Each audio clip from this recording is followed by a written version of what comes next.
As people say, there are levels to this game, and when we speak about levels, it always comes to mind few physiques, and one of them is, of course, Sasan Herati. Nice to see you. Nice to meet you. Thank you very much. Nice to meet you too. Thank you for having me on. We were just speaking about being basically 24/7 when it Hmm. comes to coaching and when it comes to being self-employed, Yeah. but you are not really that way into the bodybuilding. Most of people are so, close-minded into it. They just do it year long. Is it a mental aspect, or why do you need some kind of breaks sometimes? So I think genetically, I'm a very relaxed person. I've always been pretty good at switching off to certain things. I think so. When I first went pro, I Chris Aceto and Sean Roden were doing a tour in the UK, and I remember I was sat with Chris and Sean. Sean was opposite me, and he turned around and he said, "So now that you're a pro, you need to just learn three things. One was have thick skin, all the negative stuff. Um, two was, sorry, it's two things, yeah. Two was learn when to take your foot off the pedal and switch off. At the time, I didn't, 100% get what he was saying. But as time went on, as I grew as a bodybuilder, then I took on the coaching. I learned that if you just, if you're focus all the time, it can really get overwhelming. And you need to learn how to just be able to find something that takes your mind away, even if it's just 10 minutes, 15 minutes, once a day. You can try and focus on something that's just totally different. And as a bodybuilder, I always did it because it was a passion. I always had fun. And a part of me having fun was off-season contest prep. I had a lot of different, I was a bit different to most other bodybuilders. When it was off-season, I I rarely ate the foods that I ate in contest prep, for example. I ate stuff that I wanted to enjoy. I went out with friends. I might not have trained on the same schedule all the time. It was very different. So when it was contest prep, it was okay. Cardio, chicken and rice, steak and potato. Off season, it was fried rice, fried chicken. Not exactly conventional, maybe, but I still ate the right foods because growing up in a Persian household, I was always taught with, home cooking, good ingredients, good quality food. So that was always there anyway.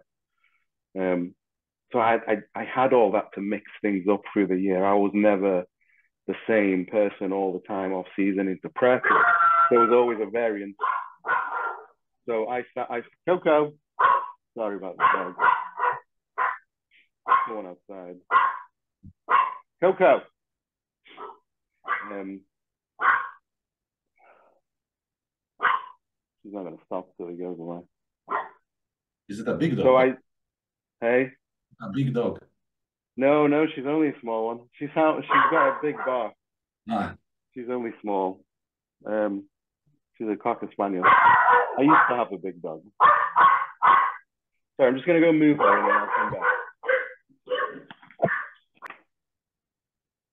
so the dog situation has been taken care Yeah, of. And now we resolved. Yeah.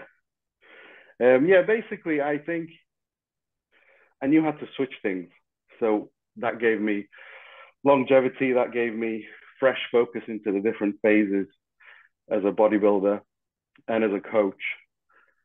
And I always knew. I think as simple as it sounds, I just knew how to switch off and have a bit of fun, which I think sometimes I see as it is lacking a bit in today's bodybuilding world. It's very progress this and a lot of science comes into it, which is great. I'm all for it. But I think sometimes people get a little bit too mixed in, they need to be hardcore all the time. So when I started to meet some of the top pros like Sean, Jose, Phil, Jay, they all had something in common and they were all very relaxed and they knew how to have a laugh. They knew how to, talk about, they always talked about everything but bodybuilding. Whereas I'll go meet, you know, some of the top amateurs, and it's just 100% everything bodybuilding, which is great. But sometimes mentally you can burn out. You get to the point where it's just, you've been going 100 miles an hour for so long, you lose that passion of it without knowing it. You can 100% burn out. Like, you see guys come up in their early 20s with great genetics, and everyone's like, he's going to be the next Mr. Olympia, or he's going to be on the Olympia stage, and then all of a sudden, you know, they disappear. They sometimes just burn out. They take too much on, too much too much hard training without backing off, too much dieting, you know, constantly in that 100% hardcore mindset. I think over the years it can catch up. So I think I apply that to everything. You know, my work, I always cap my numbers. My client numbers are capped. I make sure there's time. I can go for a drive, or go spend time with my kids, go for a dog walk, go for food, you know, watch something stupid on TV. I make sure these things are in my day, so that when I switch on to work, like we said, we can't switch off, but we can switch off momentarily. So yeah, when I get to the gym, when I start contest prep, when I start with a new client, it's always a fresh mindset. So yeah, I don't know if it's a skill, but I've learned that over the years.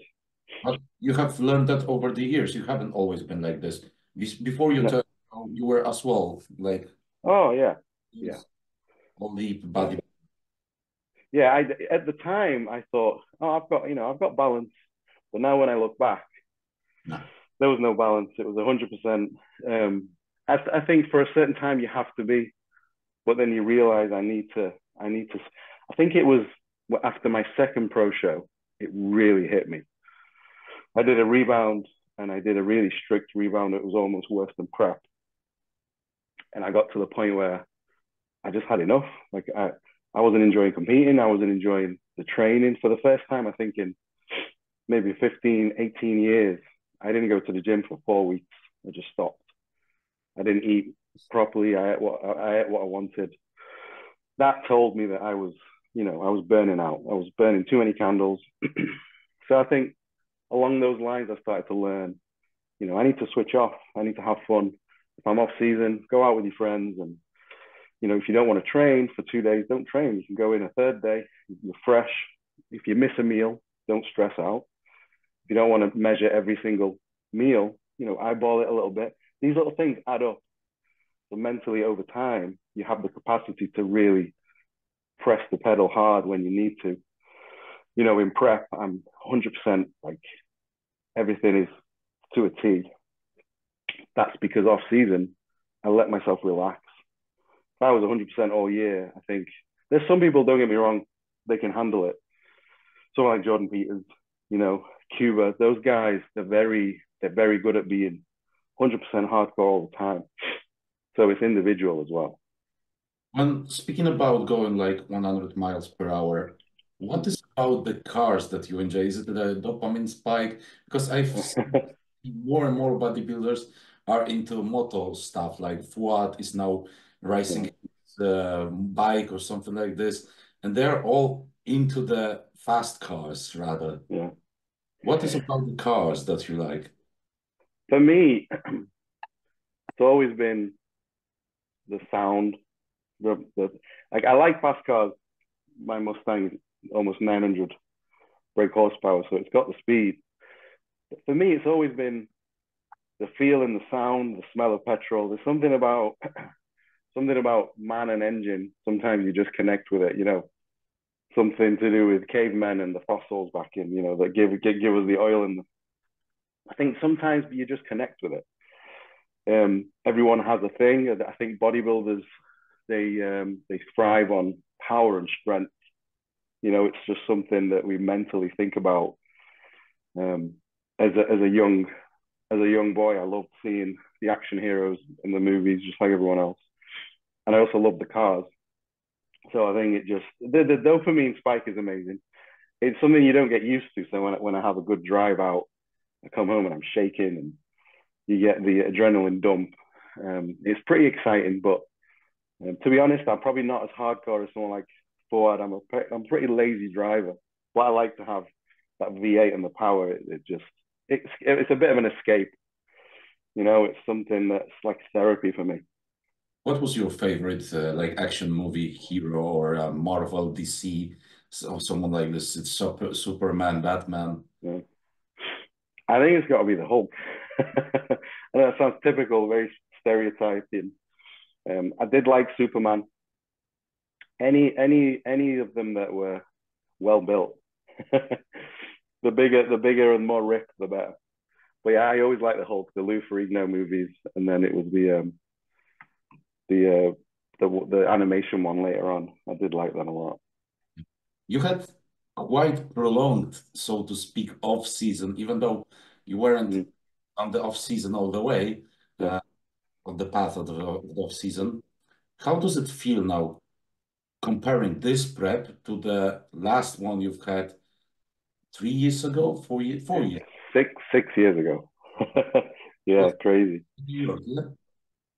It was Cali Pro 2018. So going into this prep, it's been a long time. I've been deciding whether to come back or not. Um, Ultimately, long story short, I made a decision based on I missed it a lot. I couldn't quite let it go. I didn't want to get old and think, why didn't I give it one more try? So I feel like I have a genetic talent. That's where the talent is in bodybuilding. It's the genetics. And I didn't want to throw that away. Coaching so many guys over the years, I thought, I still want to get back up there. And also it's a priority for me to provide for my kids and become a better coach. So for me, it's always been my bodybuilding that's let me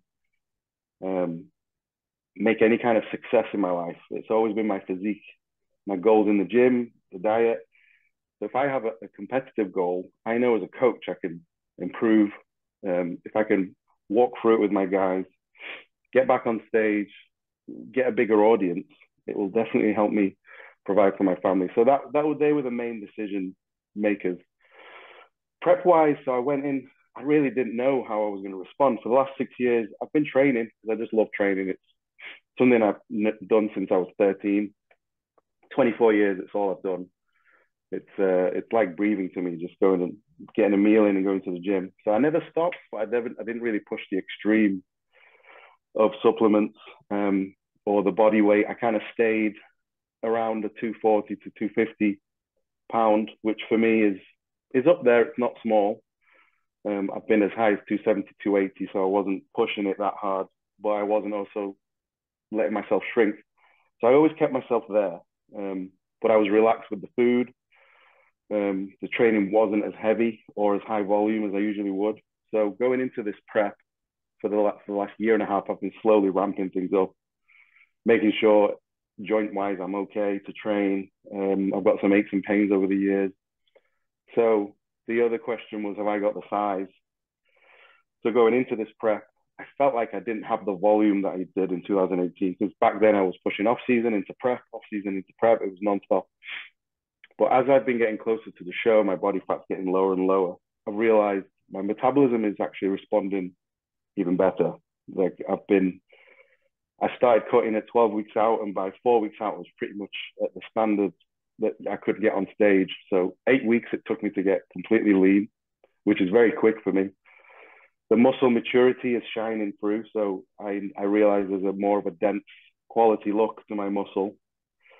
And I still have that detail and the condition, the sharp, razor sharp condition that I was known for. I still see that. So the last couple of weeks has really boosted my confidence, and it's put away any doubt that I had. Am I going to be big enough, lean enough, symmetrical enough? Everything is still there. There's body parts that are a little bit smaller. My lats, I think my triceps in certain shots, but a good off season will bring them right back up. So yeah, in most ways it's better. I feel like I've aged well with it, and I feel like I've still got enough in me to keep progressing from here as well. So it's going to be exciting for me. 37, so you are Diasha's age, almost the same as Nathan. Yeah, I'm 38. I think we're about one year apart, maybe. You guys were competing as amateur versus each other? Yeah, so he won the Mr. Britain in 2014 to go pro. And he actually beat me in the heavyweights. And then I won the year after. And then my last show, he beat me in Cali. He got first, I got second. So he's got two on me. So I've still got time to get one back. You probably are going to compete against him soon. Your main goal, Yeah. Italy, or So I don't think he's doing Spain, which is my first show. I think he's doing Italy. Italy depends on how I do in Spain. I have some commitments here. So financially, I have to see how I do in Spain. And then if I can make Italy happen, I 100% will. And then if not, I'll try and do Portugal, which is 2 weeks after Italy. So I'm sure I'll see. There's a UK show in September as well. I've not decided on.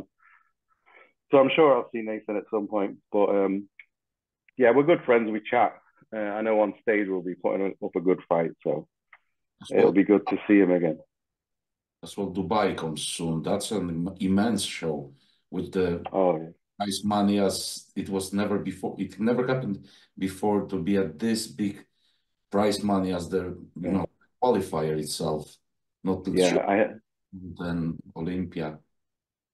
Yeah, I think I don't know. Is Nathan doing Dubai? I heard yes, and that Rubiero is doing the Dubai. Oh, of course, yeah. That'll be a big show. Like I said, if Spain goes really well, I'm going to try and do as many as I can.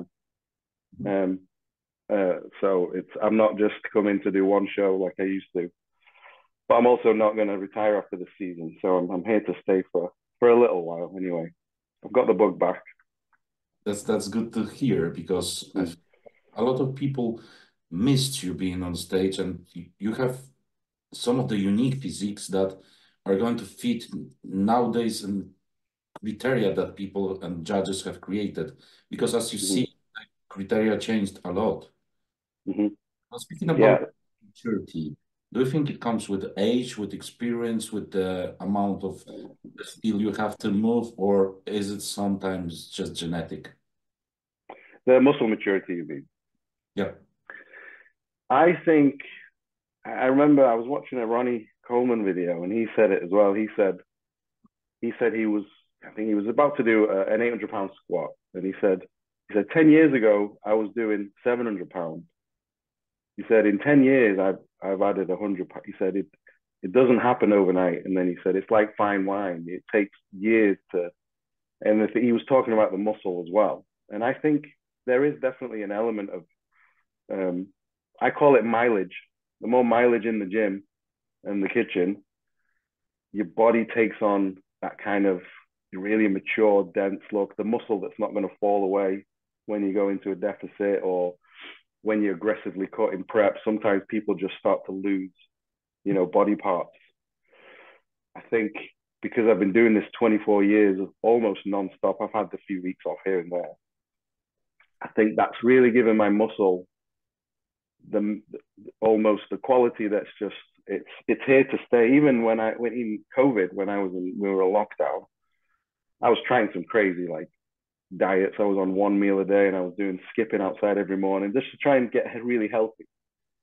And I wasn't taking any supplements for weeks, months, and I just couldn't go below 240 pounds. My body was just like, but also the genetic side, 100%. I think genetics underpins everything we are as bodybuilders. When I was, we went to Italy when I was 14. I remember sat on the couch and I had shorts on. And then I said to my dad, I said, Dad, why are my legs chubbier than everyone else's in my school? And he said, they're not chubby, they're just athletic. And I didn't like it at the time. I just thought, I want to be I want to be smaller like everyone else. So when I think back, I realized, I always had that kind of thicker, denser. And even you look at my boys, my 6-month-old, he's wearing 9-month clothing and he's thick and heavy. So there's definitely genetics. You can't dismiss it. It's only going to let you go so far if your genetics aren't there. So yeah, I do think it's genetics, but mileage in the gym, consistency. 24 years is a long time. I feel old. that it happens overnight, as you said. People think that you just take some magic supplement, some magic pill, and it makes you blow up. No, it's ages, it's years of the Yeah. consistency, but it's a subject that we can speak about for a Oh, yeah. time. When you were 270, was that time when you were training with Jordan? No, that was just before. There was the off season I did before the New York Pro 2017.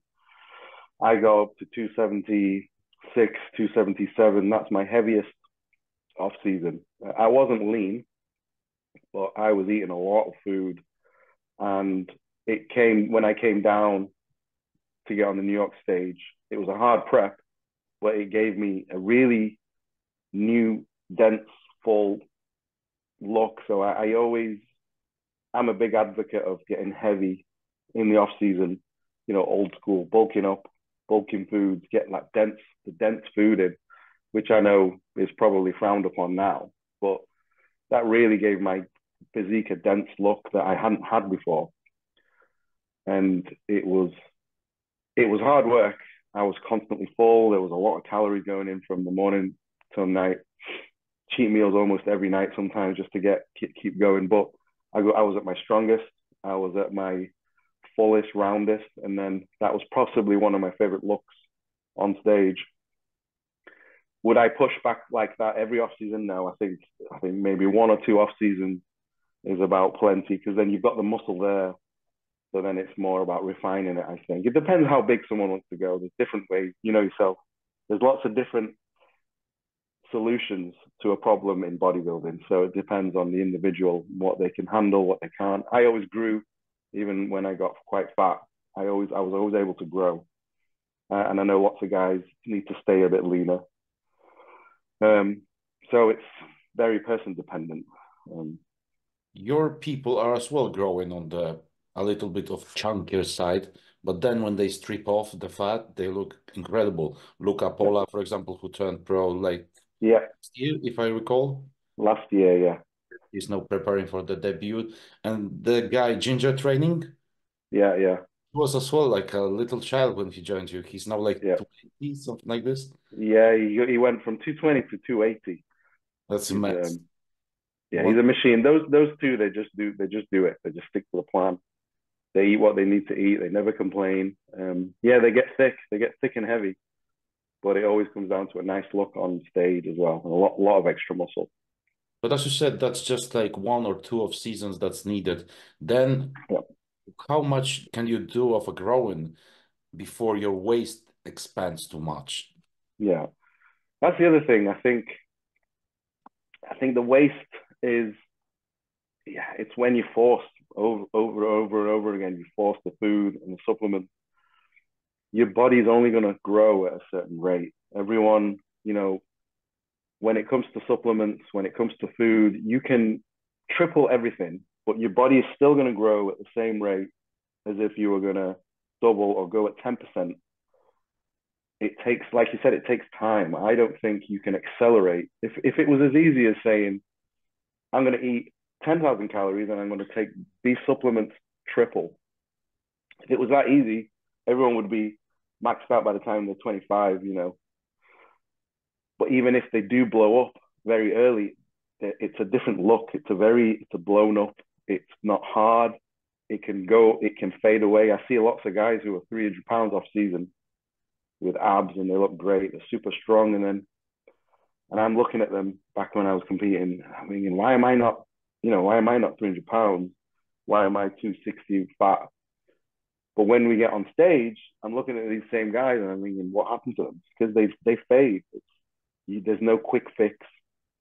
So those guys who force it are only asking for blown guts, midsection. They need to take breaks. They need to do it at the pace where the body's using what they're doing, what they're giving it. Everyone is going to use a certain amount. Some people respond more, some people respond less. You need to find where your sweet spot is. And instead of just progressing the supplements and the food all the time, just because you think I need to get heavier, heavier, just sit at a certain level and your body will grow. When you do it slowly over time, you get to a point where you've still got your tight waist, you've got the quality muscle. Every year you're adding maybe 2 pounds instead of 8, but 20 years time, you're still going to be healthy, you're still going to be competing. And those guys who are doing 10, 15, 20 pounds a year, they're going to be, they're going to be in trouble. They're not going to look the same. There's going to be side effects. So I firmly believe that, off seasons, people push too much because they think, oh, it's time to grow. Let's ramp everything up. Just because last off season you ate 5,000 calories and a certain amount of supplements doesn't mean this off season you go to 8,000 with double the supplements. You can still go back to the same amount. After a prep, you're going to grow anyway. So why? I think people are in a rush, and you can't rush bodybuilding. It's when you try and rush muscle gain and physique, then it just goes pear-shaped, in my opinion. I don't know if you have noticed, but mostly the people that speak so highly about the supplements and abusing it are the people who look the most shit. The people who are saying like you, like Samson, who are telling us to take a break, go off, are the greatest guys, and yet no one believes you, but believes these guys who look 10 times worse, even though they take probably 10 times more than you do.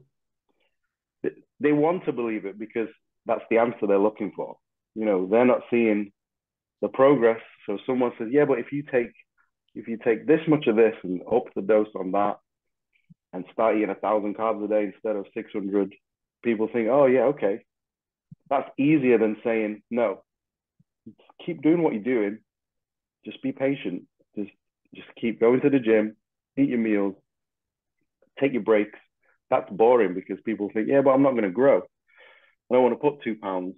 You can't, if you hold 2 pounds worth of steak in your hand, it's a lot of meat. So you gain that a year, 10 years, that's 20 pounds, that's on the lower end, I agree. But then again, if someone's physique, if someone's genetics allows them to grow at a really fast rate, then good. But if they're not growing at that rate, trying to force your physique to grow faster is just going to create issues. Like you said, they're going to look terrible on stage. There's people coming in and they're not coming in lean enough. They're not coming in dry enough. The peak week's always up and down. They come in watery or they come in flat. If you're in shape and you've got the quality size that you've been taking time to build, there's not very many risks you can take in that final week. You're either in shape or not. I can step on stage tomorrow morning and I wouldn't look out of place. Every day I look at myself and I think I don't need to peak. I can get on stage. That's how I think you should be at the end of prep. You shouldn't say, I'm 2 weeks out, but when I pull 6 pounds of water, I'll be ready. To me, that doesn't make sense. Why should you be 6 pounds watery 2 weeks out? You should be almost there. You should be, a couple of pounds.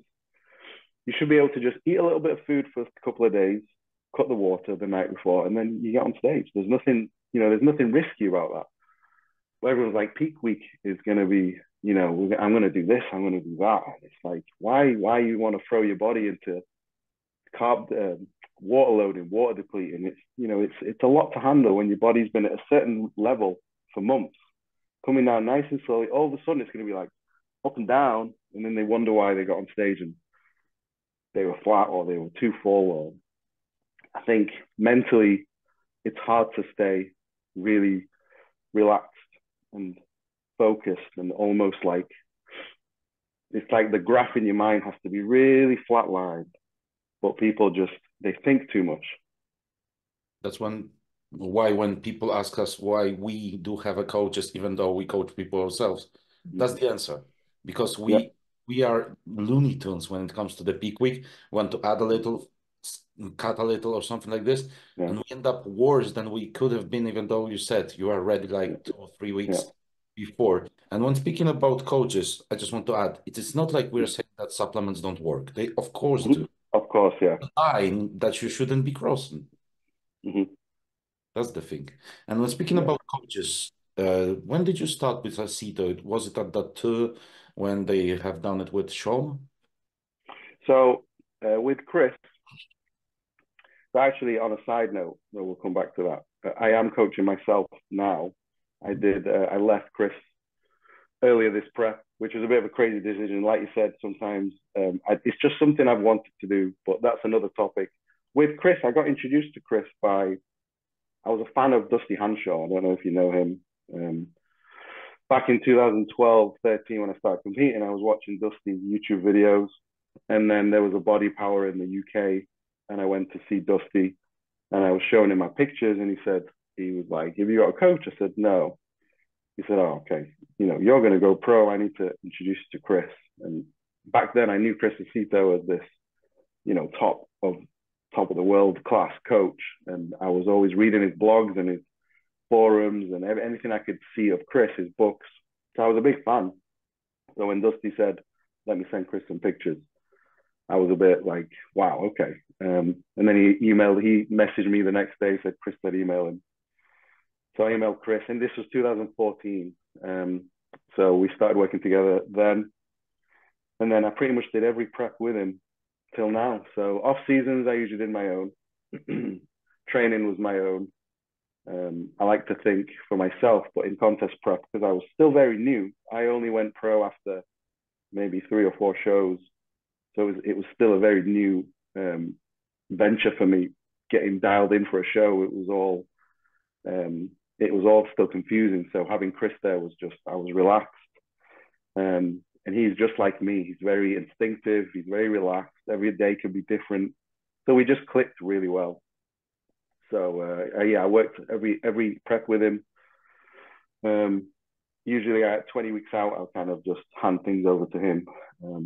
But yeah, this time, like a crazy person, I've decided to finish this prep on my own, which, like you said, my head, usually I'd be a bit like, oh, what do I need today? I'm not lean enough. Oh, I need to get leaner. I need more cardio. I need less food. I need more food. That was a big scare for me. But ever since I was younger, I always admired the pros that prep themselves. And I thought, I want to do that at least once. And now being a coach myself, and with my goal, above getting to the Olympia, my goal is to be the best coach I can be now. I really want to grow as a coach. And like I said, provide for my family. The competing comes, obviously it's still my dream to be on the Olympic stage. But as a coach, I felt like I was holding back a little bit on growing as a coach by having a coach. Because I switched my mind off with Chris. So I switched my mind off to my own physique. So there every day I was thinking, maybe I should just look at myself and look at my food and start to, because then I'm doing content now. I'm going to start my YouTube channel. So I want to be able to tell people, okay, I decided to do this today because, I can't do that if I had a coach. So it's something that I've always wanted to do, the last piece of the puzzle for me. And I'm going to make some mistakes. Maybe I'll get on stage and I don't look as good, but at least I've done it on my own and I can explain and learn. And I've got data, and already my clients are benefiting from it because I'm making decisions. And I thought, okay, I can do this with some of my guys because I'm doing it on myself and I can see the changes. So it's opened my eyes to a very new area of coaching for me. So I'm excited moving forward. Yeah, I always admired Justin Compton, Juan Morale, all these guys, Evan Centopani that coached themselves, and I used to watch their videos and their thought process, waking up, deciding what they need for the day because of how they felt, how they looked. That always fascinated me. So now here I am. Hopefully I won't mess it up. Let's hope so. Because hard decision, as you said, especially coming back and not knowing your body. But to be honest, Chris doesn't know your body now either because it's been 6 years. So that's the greatest moment when you could have chosen it. And the good thing is that there was no drama. No one even knew about it probably now. No. I said it on some of my stories, so a few of my closer followers knew. But I didn't want to make a big deal out of it. I'm not one of those who announces everything all the time. And I didn't want the pressure. But like you said, it's been 6 years. We both didn't know how my body was reacting. But as I was prepping early on this prep, my mind was already thinking I needed to change certain things. I felt like the communication, it was there, but I still couldn't communicate everything through the day. And having done this for 24 years, I've got so much data and feedback, and I know exactly what my body is telling me, hour to hour, meal to meal, in the gym, out the gym. And I felt like maybe I can make good decisions on my own. And that's what made me think, okay, I need to do this, because I wasn't happy. Nothing wrong with Chris's coaching. He's phenomenal. But there was something not right. So even my better half, Leanne, was saying, you don't seem happy. And this was what was holding me back. And ever since I decided to do it on my own, I've been happy again. And also, I'm a dad. So being on someone else's schedule, it was holding me back from doing certain things with my kids. I didn't want to constantly say, Chris, tomorrow I can't do this. I can't do this cardio. I have to move. I didn't want to be that guy. So with taking my prep into my own hands, I can plan things, on a Sunday. I can plan my diet, my training, so that I can spend some time with the kids. Because if I can't see them growing up because I'm waiting, it doesn't make me happy. I thrive off passion. I have to be happy. If I'm not happy, I don't train hard. I don't give everything 100%.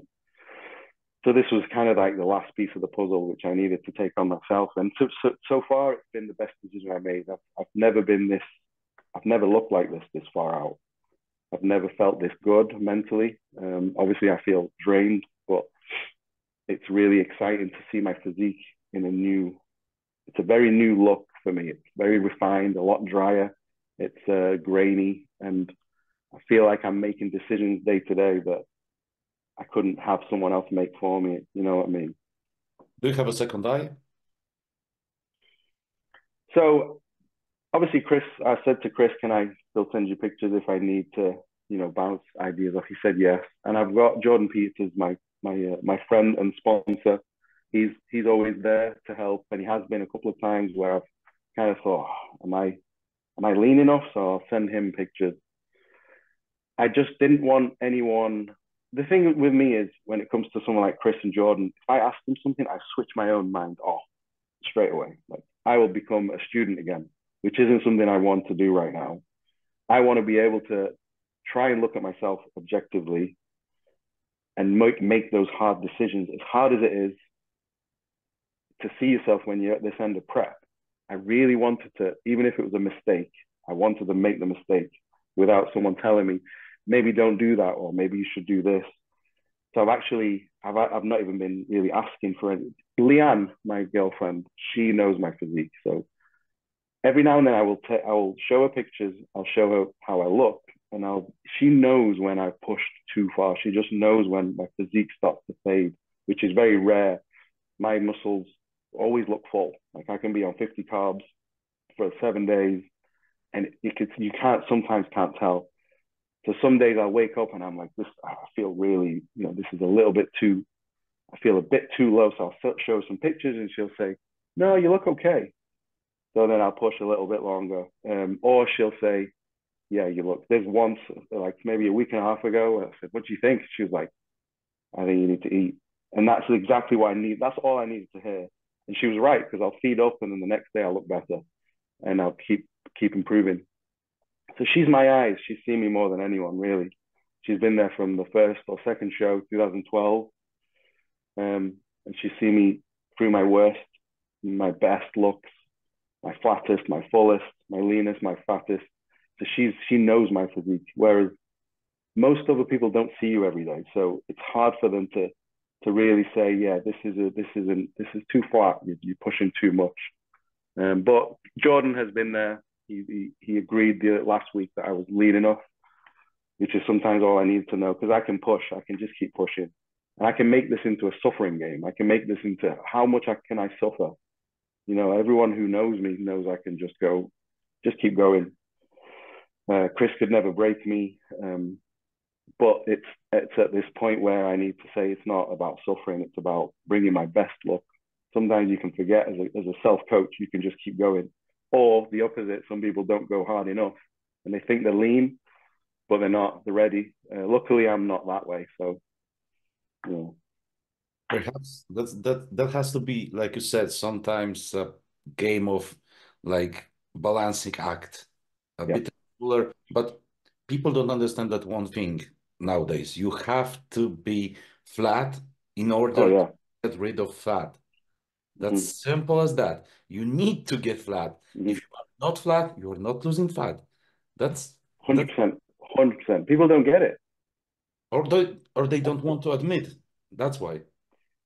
I think people like to look the way they want to look all the time. So they think, oh, I'm not full enough. So they negate the fact that, like you said, when you're flat, you're burning fat. It's really as simple as that. Some people can go really flat and just keep going. Some people need to flatten out for a few days and then they need to fill back out. You know, some bigger guys might need regular feeds. And some other people, I know I can go for 2 weeks without having a feed. You know, when I've still got body fat to burn, I know I can keep pushing. 100% you need to go flat. I say to my guys all the time, we need to keep digging and then we can have a feed, you can reset, and then we go again. Yeah, it's a very basic notion, but it seems to be, a lot of people seem to not think about it. Though I think that you can call Jordan a real friend because the level of excitement he has of your Yeah, content, I don't know if it's not bigger than yours. Because yeah, he's he is. so happy every time when someone asks him, what do you think about SAS? Can't wait, can't wait, can't wait. It's like Yeah, that. I'm very, very lucky to have him as a close friend. He really has made me feel good in the last few weeks because it was scary for me to prep myself. Um, but he's always been there, a text away. And when we met back in 2016, since then he's always been a constant for me. You know, he sponsored me back then. I left, and I've had many sponsors. And along the way, I said to Leanne, I said, if I get a sponsor again, I want it to be Jordan and Corin because they treat you really well. They're very passionate. They care about everyone in their life. And for some people, for someone to be so successful, but at the same time have so much care and loyalty is quite rare. So yeah, I'm very lucky to have him. He is more excited than me, I think. I hope that you both get as excited as you should be because we all are. But as the last question, last two questions actually. Of course. First one, what are the true goals? What do you have in mind? Do you want to only like show your better physique, or is the Olympia goal? Because that's the main goal, I think. But is it this year or another? Because as Yep. you have seen and as you have been following bodybuilding scene, it has grown a lot. Mm-hmm. We had like a short break, and bodybuilding went a little bit down, but now Mm-hmm. it's rising. So, what's the main goal? So initially it was, I just wanted to be a pro again. I just missed it. And because it's growing so fast and there's so many great young, new talented bodybuilders with such different physiques now compared to 6 years ago, like you said, the thought of maybe getting to the Olympia was a bit, for me, was a little bit far before this prep anyway. It was a bit, you know, because I've come second a lot on the pro stage. I kept coming very close to getting the Olympic qualification and I just kept falling short. So I was losing faith. You know, I didn't know if it was my physique wasn't good enough or I wasn't lean enough or it just wasn't the look that they want. So that coupled with seeing the exciting new bodybuilders on stage now, I wasn't thinking about the Olympia, but as I'm getting closer to the show and I'm realizing that I have still been improving and I can still progress. I know 100% this next off season, I can add size. Like I have no doubt. And looking at how I look now and how lean I get, me and Jordan were having this chat, and I'm not just trying to blow smoke up my own, but you know, he said that I get to a level of condition. Every single body part of mine gets sharp and dry, and that is something that's quite rare. This is me talking about my strength that's given me the confidence to say I want to get to the Olympia. So yeah, the Olympia is the goal, 2025 for me. But yeah, me and Jordan had this chat, and when I look at the top guys, there's not one person that gets truly conditioned back to front. If you think about it, Yeah, even And I mean, no even one, right? like a little bit. It's something, maybe their glutes are a bit soft, the back soft, the front's sharp, but then, you've got someone who peeled from the back and then they turn around and, delts and chest look a bit soft. And then outside of those two, I'm talking about Hadi and Derek, there's guys that I know have weak parts, or they come in too soft, or, they're not as symmetrical head to toe. So I know the one thing I'm lacking is the size. So I want to be able to go into this next off season after these shows, however I do, and gain the size I know I can get, and then come in and really give it everything next year. Because I'm 38. I don't want to be going into my 40s. I've got health on my mind. I'm a dad.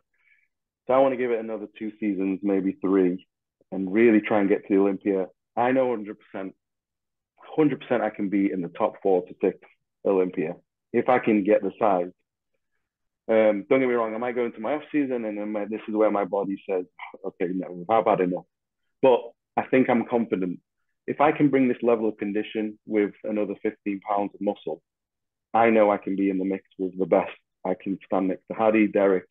I won't have the size and fullness maybe, but I know I can bring some strength. I don't have any weak shots. There's no weak body parts. Everything flows, everything's defined.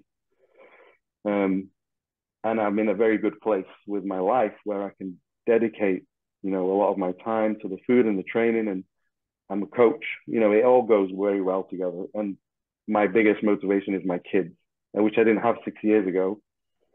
I was a bit more lazy-minded. I was doing it for the wrong reasons. I was maybe thinking I want to win some money, or I felt like the bodybuilding world owed me something back then, and they didn't. So I was looking at it from the wrong reasons, and I was unhappy by the end of it. And I think that's why maybe I kept missing my mark. Whereas this time, my vision is clear. So yeah, the goal is 2025 Olympia stage. Obviously this year if I can, but I know coming out of a 6-year layoff, I've got some things against me, and I am lacking some size next to guys like Mike Critzo and William Bonac. But then again, I know when I get under those lights, I do look bigger than I am. So I'm just going to stick to my goal of bringing rock hard condition, that kind of 90s, dry, full round, symmetrical, small waist. And then I'll see how it goes. And then I'll transition into my off season when the time comes, and I'll keep documenting it as well. So I want to really share my journey this time, which is why I've started my YouTube channel. My first video is going up this weekend, and I'm going to try and keep the videos coming and just showing how I do things in the gym, in the kitchen, and just have fun with it. I really want to give back because bodybuilding gave me everything. So, everything I have is crazy to think just me getting on stage after doing a few years in the gym has got me here. So I want to be able to give back as well. I want to be able to just share my thoughts and processes on the journey. So hopefully people will enjoy that too. What's the name of the channel? Is it Sasan Herati, simple like that? Yeah, Sasan Herati, exactly. Yeah. Hop in on the description box. You've got the link. So subscribe. Make sure you subscribe. Thank you. Thank you, Sas, for your time. And I hope to see you. I'm not going there, sadly. Perhaps I'm going to just be on the audience, but I hope to see you at the Olympia stage. I hope so too. I hope we get to meet, and it's been a pleasure coming on the podcast. Thank you very much. I'm coming to England. And we'll stay in touch. Yeah, good. If you come to England, let me know. Yeah, soon I will for sure. So thank you so much. Thank you very much.